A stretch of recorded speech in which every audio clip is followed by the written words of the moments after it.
Hey guys, what's up? It's Ripe again. In today's video, a crazy HOA board tried to make a farmer family's life hell, but you know what they say, never mess with a farmer. Here is what happened. Subscribe to Ripe on YouTube and hit the bell to turn on notifications. And the main story is titled HOA tries to fight a farmer and fails miserably. It starts like this. You have probably read countless stories by now about HOAs fighting property owners, usually in big or small cities. More often than not, you would think that farmers are exempt from HOAs simply given the fact that their work is usually in a more remote place. However, this was not really the case with Emma and Doug Smith though. Emma Smith was pregnant with twins when her husband Doug Smith first laid eyes on the property at the entrance of Ripe Creek Farms, a subdivision 15 minutes southeast of Athens, Georgia. And by the way, Ripe stars, since this story is from outside Reddit, I have changed the names of people and a few of the names of the locations to keep it anonymous. Anyway, the 4-bedroom, 4-bathroom Cape Cod-style house would be perfect for their expanding family. Even better, it's set on nearly 9 acres of open land. A bountiful backyard harvest had awakened Doug's love for producing fresh, healthy food 8 years earlier. His one-time hobby had exploded into a profitable business. His so-called Emerald Hill Farm, the organic vegetable operation Doug had run in nearby Madison County, sold its edible wares to high-end restaurants such as 5 and 10, The National, and The Expat. Customers exclaimed over its cranberry beans at the Athens Farmers Market and scooped up produce from the year-round collective harvest multi-farm CSA Doug helped to found. And all this yield from less than 3 acres. I was pretty sure I was maximizing the production on that property, he said. Emma, an ecologist who works for an environmental consulting firm, thought the Ripe Creek property, listed in the $380,000 range, was too expensive for the rundown former horse farm that it was. But Doug's mind kept circling back to its untapped potential. He imagined tomatoes, peppers, eggplants, beans, and a dozen other crops laid out in neat rows across the hillside that rose gently behind the house. Before the Smiths could make an offer, the Ripe Creek Farms Homeowner Association board had to approve their plans for a commercial organic farm. Knowing nothing about HOAs, Emma and Doug Smith turned to the internet and learned that HOAs can be the homeowner's best friend. They can also be the spawn of Satan. Since the mid-19th century, real estate developers have marketed subdivision lots by assuring buyers that they will be surrounded by people like themselves.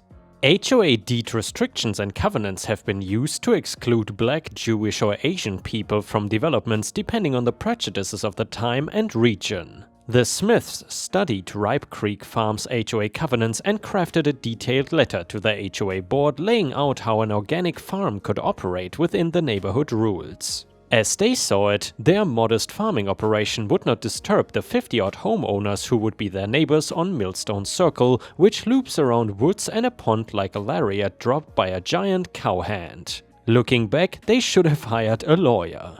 The Fair Housing Act of 1968 prohibited outright racial discrimination in home sales, but HOA boards still shut out unwelcome buyers every day. They can also reject current owners' proposed architectural plans, such as adding a new garage or changing paint colors or property uses. They can take action against those who violate a ban on chickens or erect the wrong kind of fence. Ripe Creek Farms was promoted 3 decades ago as an equestrian community.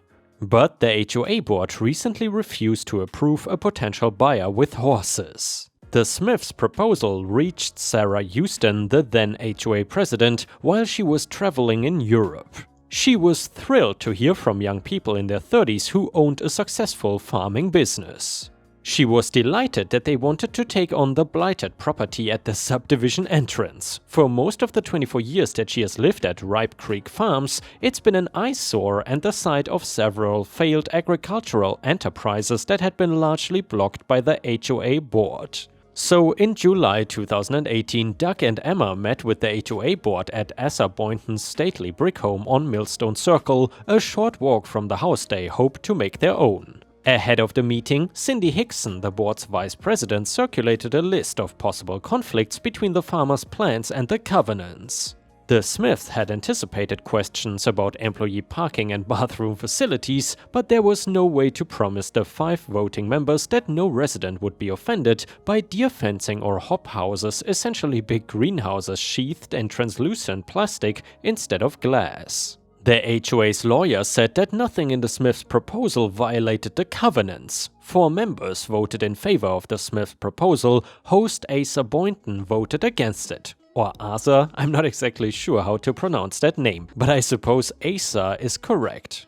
So anyway, he did not like the idea of the hoop houses. The meeting ended with an agreement that the board's architectural review committee would need to approve anything the Smiths planned to build on the property. HOAs and organic farms are jostling for position in the ex-urban rings around cities. Nearly 60% of recently built single-family houses and 80% of houses in new subdivisions are governed by HOA restrictions, according to researchers. Many of these are in locations that appeal to commuters and to farmers whose customers will pay a premium for produce with a tiny carbon footprint. In 2016, there were at least 10,000 HOAs in Georgia and 245 certified organic or certified naturally grown farms. Emma and Doug left the July board meeting with lighter hearts. Our hesitations about moving into an HOA were relaxed quite a bit, Doug recalled. At the time, they were super receptive to what we were offering the neighborhood. They soon received a letter, though, confirming the HOA's approval and promising that the HOA attorney would draft a document setting out the terms and conditions agreed upon by all parties for your business to operate within the neighborhood. The note also expressed hope that the couple would become part of the neighborhood. The Smiths moved into their new home on October 1st, 2018, when twins Reese and Calvin were 9 months old. Doug and Emma had visions of orchard crops, berries and vines in addition to vegetables. They imagined inviting neighbors over to pick excess strawberries and hosting events for kids. They had no idea that before their twin boys turned 2, their plans would be shot full of holes like a tin can on a fence post. After closing on their property in September 2018, the Smiths gained a HOA approval to build a deer fence, and the $15,000 barrier went up in mid-October.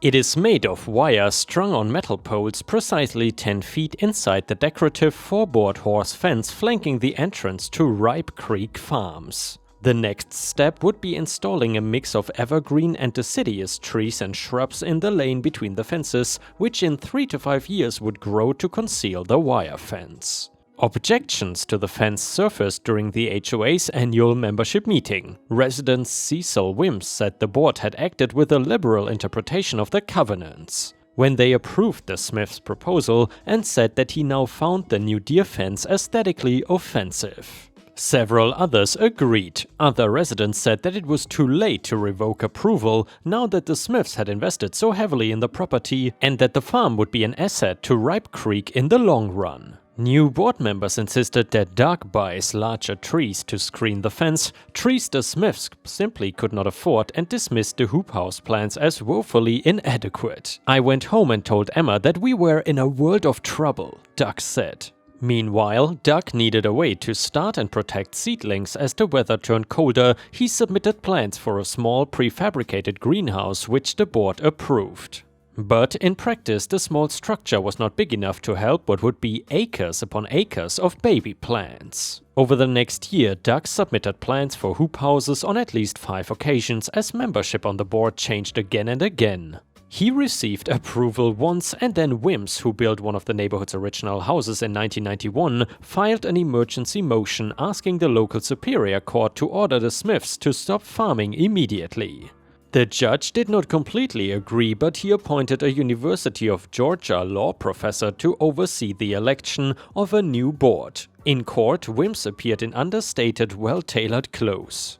His grey mustache matched John Bolton's. He testified confidently that the farm irreparably harms property values in the subdivision and said that the prospect of hoop houses impeded real estate sales. Experienced area realtors Joe Polanski and Laura Layden said that there is no evidence for this and that older homes like the ones for sale in Ripe Creek often move slowly because they don't look as good as newer houses in the same price range. What does lower property values, though the realtors agree, is public controversy. At a second Superior Court hearing in November 2019, the judge lifted his earlier restraint on hoop house construction, but in December it was clear that 3 of the 5 HOA members were dead set against hoop houses. Doug, knowing that the newly constituted board's majority could reject whatever hoop house proposal he makes, has not built anything so far. If he does, Wimps has said he and the new iteration of the HOA are willing to take more legal action. Like so many things, this fight was about appearances. No matter what anyone says about property values, it's all about ugly buildings, said the newly elected board member John Hickson. And yes, hoop houses are ugly. Ugly to some perhaps, but essential for farmers in the northeast of Georgia. It is simply too cold to farm year-round without them. Absent a hoop house, Doug started seeds in newly cultivated soil, tried to protect them with temporary coverings, and then watched the seedlings struggle and mostly fail in the field. The Smiths have been kept afloat by Emma's earnings, but Doug's farming income is essential for their family's future. Doug, president of the Athens Farmers Market, ended up skipping the Wednesday market days for the whole 2019 season, which runs from April through December. He did not have enough produce to sell, and the impact was like having a rainy market every single week. While their farm foundered, the Smiths' legal costs mounted, climbing to $10,000 before the Smiths created an online fundraiser to cover suing the HOA for breach of contract. They have gone to court 3 times so far, and their lawyers and the HOA's counsel are proceeding towards a jury trial in August. "We are farming a larger property with less efficiency and producing less product," Doug said in November. "If I was a better record keeper, I might have given up at this point. As much as the Smiths want to make their farm work, they want a workable solution to live with their neighbors who have split over the conflict." Doug grew up in Atlanta and Emma in one of its suburbs, and they yearned to recapture the feeling they had as kids, where streets were shady and quiet and there was no place you couldn't go on a bike. If you hit a rough spot and pitched over the handlebars, a neighbor would come out to check on you. That is what they wanted for their own sons. Roswell Lawrence Jr. also values community, and he and his wife bought a home in Ripe Creek 3 years ago because they wanted a house with a country feel, not too far from shopping and large enough for family gatherings. Although he is a university financial administrator, property values are not his main worry. "I am more concerned with the decency that has been lost and how I see neighbors treating each other," said Lawrence. "I have heard of 15 and 20-year friendships that have been broken by this singular issue. That concerns me more. People who have lost lifelong friends and no longer feel loved because of this. Me and my family, we are collectively more concerned about this than about our investment here at Ripe Creek Farms." Some women dropped out of the neighborhood's monthly wine and cheese group, close friends stopped speaking, and the neighborhood email list turned into a snot-slinging insult fest. The board members who approved the farm were denounced as dishonest and accused of selling out the neighborhood.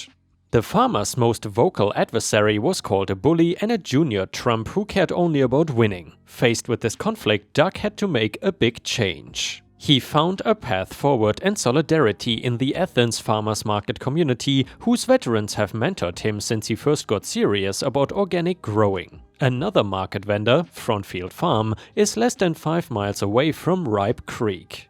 Owners Jackie Coburn and Alex Rilko cultivate more than 4 acres of certified organic produce and flowers, and they have built several small greenhouses, equipment sheds, and buildings for cleaning and cooling produce. They work on 4 high tunnels hoop houses that are 30 feet wide, 96 feet long, and 10 to 12 feet tall. Coburn heard about Doug's troubles just as she and Alex were admitting to themselves that 11 years of early risings, long days, and hard physical labor had left them tired and sore. So they struck a deal. Doug would lease Frontfield Farm and they could step back. "This is an example of a community pulling together," Coburn said, "not tearing itself apart. Now Doug can grow year-round in the hoop houses at Frontfield and use them to start enough seedlings for outdoor plantings in its fields. He still needs hoop houses at Ripe Creek to make that operation profitable, but for now he will plant onions, potatoes, and other long-growing crops there." On an unseasonably warm December day during the transition, Doug and Coburn work near the high tunnels, twin boys tumbling about their legs. When the wind kicks up, the Frontfield hoop houses creak and speak. Their white walls rustle like snails, a loose tieback dings like a halyard on a mast. The edge of a doorway flaps like a loose jib. And now the real work begins. And yeah, Ripe Stars, I gotta say, I'm not exactly sure if this is a positive or a negative ending. I guess in the end the farmer sort of got what he wanted. However, it definitely seemed that the HOA screwed him over and they did not adhere to the deal they agreed on in the beginning. Let me know what you think in the comments. Then again, I'm actually also curious how many farmers really stay in HOA communities, because it does not seem like the most welcoming place for farmers. And the next one is a nuclear revenge story submitted by a viewer named Mr. Kenneth via email. It starts like this. I did not intend for this to wind up as a nuclear revenge, but it happened in the end. This story takes place in the mid-2000s. We still had a landline and live in a small, fairly rural community. It began with us occasionally getting calls from debt collectors for someone or another who we didn't know. It's happened in the past a few times and usually only lasts for a few weeks and then dies down. This time though, it was different. It was getting more frequent and we were getting mail for the same person and the debt collectors were getting more insistent. It also went on for months. At first we would just tell them that we didn't know the person and then hang up on them.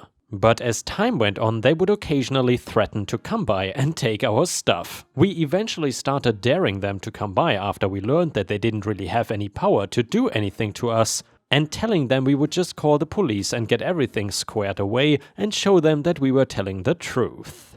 As far as we know, no one ever came by. It's a 3-hour round trip from where the 3 collection agencies are. The mail and phone calls were getting more frequent and more forceful. We tried threatening them with legal action when they would call. We called the police on them when they would make excessive threats, which did nothing whatsoever. When a second name started popping up regularly, I decided to send a certified letter listing our phone numbers, our address, our names, and stated that neither of the people they were regularly looking for lived here. Also, that we didn't know them and had no way of contacting them. I also threatened to file criminal charges against the agencies for harassment, then sent its signature required upon delivery, which made sure there was a paper trail proving that they received it. I expected it to take a week or two and a couple of repeat letters for the other collection agencies, but the contacts ended a couple of days later. All contacts stopped later from everyone, and to this date we have not had a single contact from any of the collection agencies. Fast forward almost 10 years, a coworker and I are driving back and forth quite a bit for a job and spending a lot of time in the truck. So we talk about quite a few different things and I wind up starting to tell him the story above, and he just starts laughing hysterically, bids me to continue, and I do with him, chuckling every now and then. If you remember, I live in a small town. After I tell the story, he tells me he knows more of the story's beginning from where I left off. One of his friends got a job at a lending agency that was better than a payday loan office, but not as high up as a bank. 2 days after starting, the FBI rolls in, seizes all the computers and all of the financial records, etc., and closes the place down for a month. Apparently one of the people working there was an inside person on a scheme to keep getting loans even with bad credit and deferring the calls and letters to someone else. I was not the only one getting harassed. Also, apparently, my letter got the collection agencies to get together and find out what was going on, which ended up with a phone call to the FBI and winding up with a few people going to jail for fraud. My intention was just to send a grenade to the collection agencies with instructions not to pull the pin, and wound up with a mushroom cloud somewhere else. And thank you very much for posting this story, and guys, if you don't want to post your own story on r/ripe stories, you can do the same as Mr. Kenneth. You can simply head to my YouTube about page and find my business email there. Anyway, the next one is titled Caught Between Two Types of Stubborn. Posted by user Infinite Emotions on r/ripe stories. Well, Ripe, you asked for stories of troubles with mail carriers, so here we go. Ripe has permission to read this if he wants. Anyway, about the time I started high school, my family moved from a tiny town to a slightly larger one. I don't know what happened between the mail carrier and the previous family, but the first thing he did was take an attitude with my mom. I can't remember the exact conversation, but he called to us on the same day that we were moving in. As in, literally moving boxes and furniture into the house. Mail carrier, why haven't you changed the mailbox yet? Mom pointedly looking at the moving box in her hands, the box in my hands, and the family friends helping to move furniture. We have been busy. What is wrong with the mailbox? Mail carrier, it's too small.